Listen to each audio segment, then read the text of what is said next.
Jadi kita juga harus berikan pakan ya. Kalau 1 ember kayaknya kurang deh ya.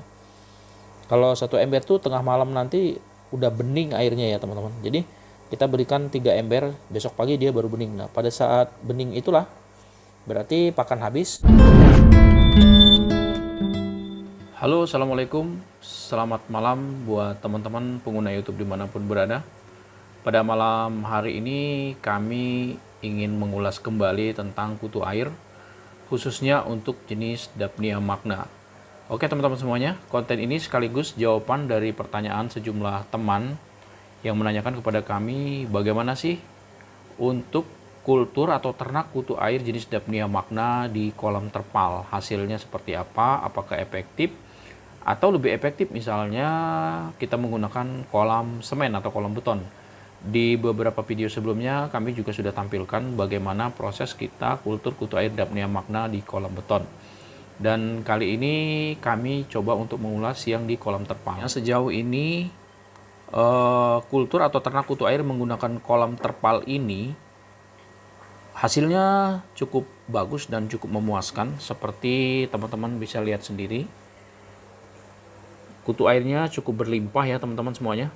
Bahkan pada konten sebelumnya kami menampilkan bagaimana kami juga selain menjual starter kutu air secara online ya, kami juga menjual kutu air di rumah ya teman-teman. Pada video sebelumnya sudah kami tampilkan. Kenapa demikian? Karena memang ketersediaan kutu air cukup berlimpah di sini.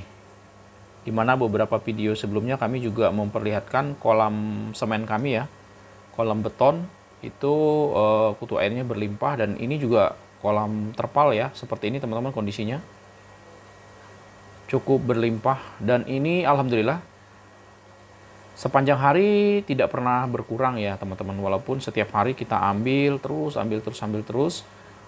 tetap padat seperti ini kondisinya. Kutu airnya juga sangat sehat. Sebagai informasi, di sini kami menggunakan 2 aerator ya teman-teman, yaitu kami letakkan pada bagian tengah dan bagian pojok. Kenapa aerator ini agak dikencangkan seperti ini teman-teman semuanya? Karena ukuran terpalnya juga lumayan luas. Tapi apabila kita mengkultur kutu air misalkan dengan hanya menggunakan bak plastik atau wadah yang lebih kecil, tentunya aerator juga harus disesuaikan lebih kecil lagi ya teman-teman. Nah, kenapa pada saat kita mengkultur kutu air itu tidak bisa dipisahkan dari aerator? Nah, teman-teman semuanya, di sini aerator itu sangat penting ya, sangat vital sekali fungsinya di dalam proses mengkultur kutu air.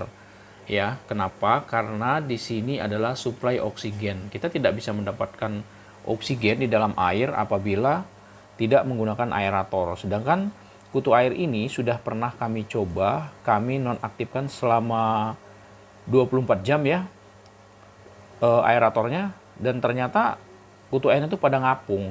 Jadi terlihat sekali bahwa mereka kekurangan oksigen, tidak efektif ya, artinya tidak baik dalam pertumbuhannya. Nah, dengan aerator yang nonstop seperti ini, sehingga nyamuk juga tidak mau bertelur ya teman-teman. Kenapa? Karena nyamuk itu tidak akan bertelur pada kondisi air yang bergerak. Tapi apabila air itu tenang, diam, dengan tidak kita hidupkan aeratornya, maka dipastikan bahwa akan kecolongan oleh nyamuk ya teman-teman. Walaupun pada beberapa video sebelumnya kami juga sudah menyampaikan bagaimana sih cara mengatasi nyamuk ya. Baik teman-teman, coba kita akan lihat di sudut-sudutnya kutu air ini kondisinya seperti apa. Ya ini teman-teman semuanya ya, bisa kita lihat kondisinya, dan alhamdulillah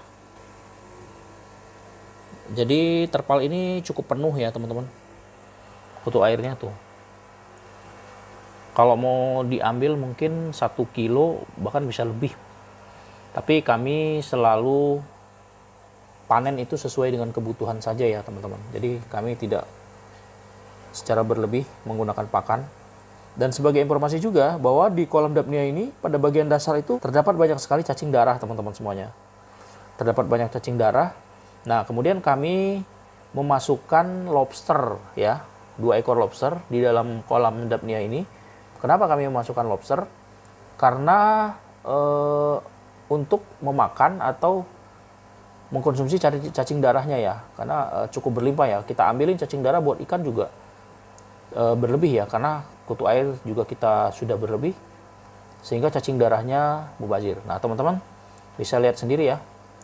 Jadi kutu airnya tuh nggak ngebum hanya di satu sudut ya, tapi semua terpal tuh sampai ke belah sana full ya teman-teman tuh.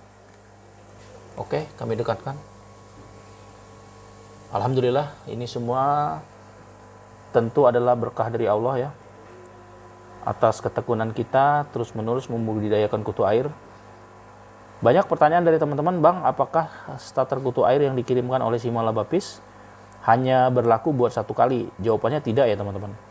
Ketika kutu air kita sudah banyak seperti ini, teman-teman ambil satu sendok atau satu serokan, kemudian dikultur ke tempat lain juga akan berlimpah. Jika teman-teman memiliki lahan yang luas, bisa membuat terpal yang jauh lebih besar lagi dan hasilnya akan lebih banyak lagi teman-teman semuanya. Oke, di kolam terpal Dapnia ini juga di sebelah sini ya teman-teman, dekat sini. Nah ini adalah pakan Dapnianya teman-teman. Nah ini adalah kolam bioplok ya, kolam bioplok untuk ikan nila. Jadi sebenarnya kami membuat kolam bioplok ini memiliki dua fungsi. Di samping untuk pembesaran ikan nila, dan kebenaran bibit ikan nila juga kami pijahkan sendiri, sudah kami upload di video sebelumnya. Selain kita membesarkan ikan nila, artinya kita mengharapkan hasil daripada panen ikan nilanya. Dan ada lagi fungsi lain adalah bahwa airnya ini teman-teman, air daripada bioflok ini yang kami manfaatkan untuk pakan Dapnia tadi.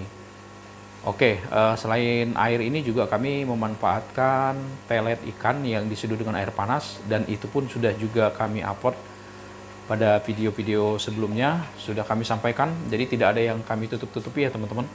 Terkait dengan budidaya kutu air itu, Simalabapis sangat terbuka dengan teman-teman semuanya. Kami ingin mengajak teman-teman untuk kita sama-sama membudidayakan kutu air. Jadi kami berharap teman-teman juga mendapatkan hasil yang berlimpah. Baik, malam ini kami akan kasih lihat dengan teman-teman. Kami akan mengambil air ini untuk memberi pakan Dapnia magna kita. Oke teman-teman, nah ini embernya nih. Jadi kita akan ambil airnya, karena air ini sudah kaya dengan kandungan nutrisi dari sisa-sisa metabolisme ikan nila yang terdapat di kolam bioplok ini teman-teman. Oke, sekarang kita akan ambil. Bismillahirrahmanirrahim. Nah warna airnya seperti ini ya teman-teman. Jadi ini sudah sangat cocok dan sangat pas sekali untuk kita berikan kepada Dapnia.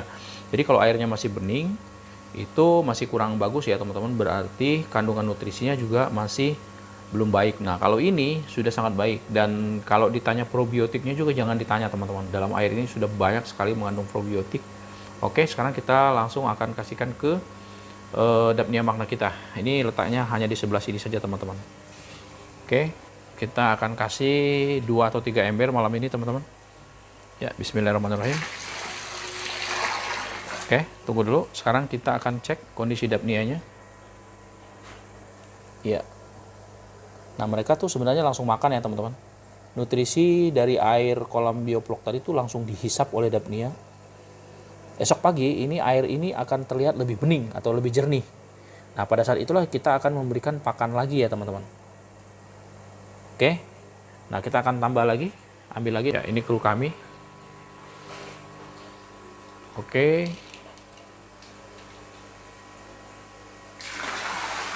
Ya, seperti itu ngasihnya. Kita kasih 1 ember lagi.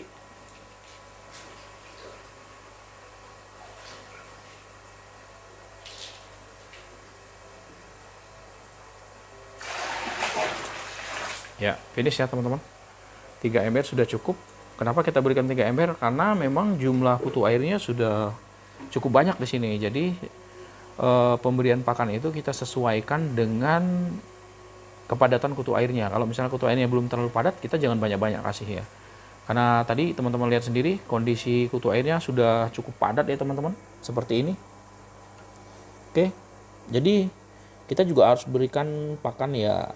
Kalau 1 ember kayaknya kurang deh ya. Kalau 1 ember tuh tengah malam nanti udah bening airnya ya teman-teman. Jadi kita berikan 3 ember, besok pagi dia baru bening. Nah pada saat bening itulah berarti pakan habis. Demikian teman-teman semuanya, review kami terkait budidaya kutu air di kolam terpal ya. Ini menjawab pertanyaan dari sejumlah teman yang mencoba untuk budidaya kutu air di kolam terpal, tapi sejauh ini masih ragu ya bagaimana metode pemberian pakan termasuk aerator yang dipergunakan. Semoga ini menjadi inspirasi dan tambahan informasi buat teman-teman semuanya, terutama yang baru memulai untuk ternak kutu air atau kultur kutu air. Jangan lupa nantikan video-video kami selanjutnya. Assalamualaikum warahmatullahi wabarakatuh.